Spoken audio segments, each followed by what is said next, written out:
Toutes les fêtes bibliques, il y a toujours un Isru Chag, le lendemain de la fête. Et pourquoi c'est noté? Puisque il ne faut pas que la fête se termine avec la date.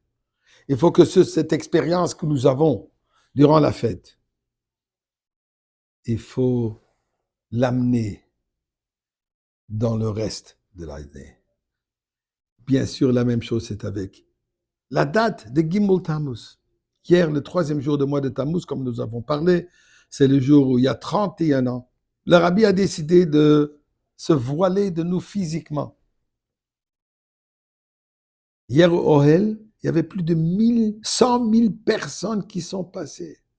Les gens, ils ont attendu 3 et 4 heures avant de pouvoir arriver à l'endroit de pèlerinage. 770 hier soir, des milliers de personnes présentes. Fabrengen, et à travers le monde, partout, des centaines de milliers de personnes qui marquent cette date. Et pour marquer quoi? Pas chas v'shalom, la disparition du rabbi, mais au contraire, la présence du rabbi. Et ceci, je crois, mérite quelques instants de discussion. Mais avant cela, disons du Tilim ensemble pour remercier Akadosh Baruch Hu pour tous les miracles et prions pour le miracle final d'avoir le Rebbe Melech HaMashiach avec nous qui va solutionner tous les problèmes. Donc, chapitre 100, Mizmor le Soy d'Ori l'Adonai Kol HaOretz, Ivdo es Adonai b'simcho boy lefano benon aduk Adonai Elohim hu asanu v'lo anachnu amoy. Tzoy maris eboy shor b'soy lechatzroy seb'silo hido lebach shmoy. Toy v'Adonai l'olam chasdo v'yadoy v'odor emun soy. Et comme le Rebbe dit toujours, la tzedaka. Qui n'a... Des millions de personnes sont passées devant le Rabbi pendant les années où le Rabbi donnait tous les dimanches les dollars et les brachas. Les dollars, c'est quoi? Pour encourager à faire encore une mitzvah et encore une mitzvah. Alors donc, faisons cela nous aussi. Et bien sûr qu'avec chaque mitzvah, et particulièrement la mitzvah de tzedaka, nous allons mériter la délivrance. Eh bien, pour revenir à Gimel Tammuz, il y a un verset remarquable qui parle à propos de la disparition de Moshe Rabbeinu. Passouk de dire que Dieu dit à Moshe Rabbeinu, ton temps est venu de quitter physiquement ce monde.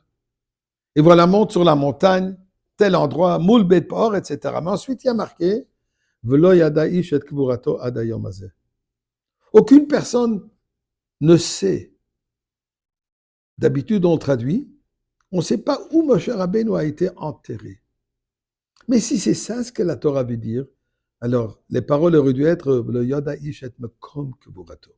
L'endroit de son enterrement. C'est pas ça ce que le Passouk dit. Le Passouk dit, on ne connaît pas. Et je crois que c'est ce que la Torah nous enseigne. En plus du fait qu'effectivement, on ne sait pas où ça se trouve. Mais la Torah nous dit quelque chose de beaucoup plus profond, que nous ne comprenons pas ce concept de la disparition, de l'enterrement de Moshe Rabbeinu, c'est quelque chose qui nous dépasse. On ne le comprend pas. Et la raison, puisqu'on ne comprend pas comment il a vécu. La vie de Moshe Rabbeinu est incompréhensible. De la même manière, le décès de Moshe Rabbeinu est incompréhensible. Surtout quand on parle de mot date, connecter, d'intérioriser ce concept. Pourquoi? Puisque Moshe Rabbeinu, il est plus grand que la vie. C'est une autre sorte de vie. C'est une autre définition de vie. Cette même idée s'applique bien sûr au Rabbi. Juste pensez pendant un instant.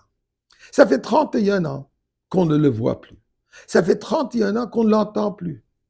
Malgré cela, à travers le monde, on entend ses messages. À travers le monde, sa présence est tellement réelle. Prenez un tout petit exemple. Il y a 2 semaines, président de l'Argentine, visite Eretz Israël, rencontre Bibi, premier ministre d'Eretz Israël, et il lui donne un cadeau. Comme il se doit toujours, politicien, on amène un cadeau. Mais un cadeau qu'on donne, c'est quelque chose qui devrait apprécier la personne. Quel est le cadeau qu'il lui remet?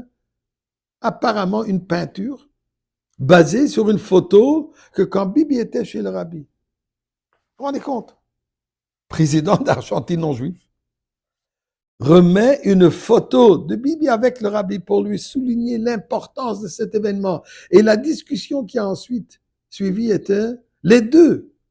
Bibi qui a rencontré le Rebbe, et il raconte, il lui dit, tu sais que le Rebbe c'est un prophète, clair et net. Il m'a dit des choses, il lui dit, que je vois aujourd'hui comme ça se réalise et ça se manifeste. Milé, qui n'est pas juif, qui n'a jamais vu le rabbi, mais pour lui, la présence de rabbi n'est pas moins que pour Bibi. C'est ça ce que nous devons réaliser. Les enseignements du rabbi, la présence du rabbi qui nous guide, qui nous mène, nous demandent une chose, se préparer soi-même et le monde entier pour accueillir le Mashiach.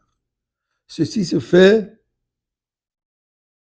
en ajoutant Torah et mitzvot, en ajoutant encore une mitzvah, en ajoutant encore une action. J'aurais dû rentrer au 770 hier soir, des milliers de personnes en train de Farbrengen. On sent la présence du rabbi. Mais il faut le lendemain, aujourd'hui donc, nous devons l'intérioriser et vivre avec. Et de cette manière, c'est sûr et certain que nous allons mériter de voir le Rebbe Melech HaMashiach avec nous au Beth Amikdash dans la délivrance finale.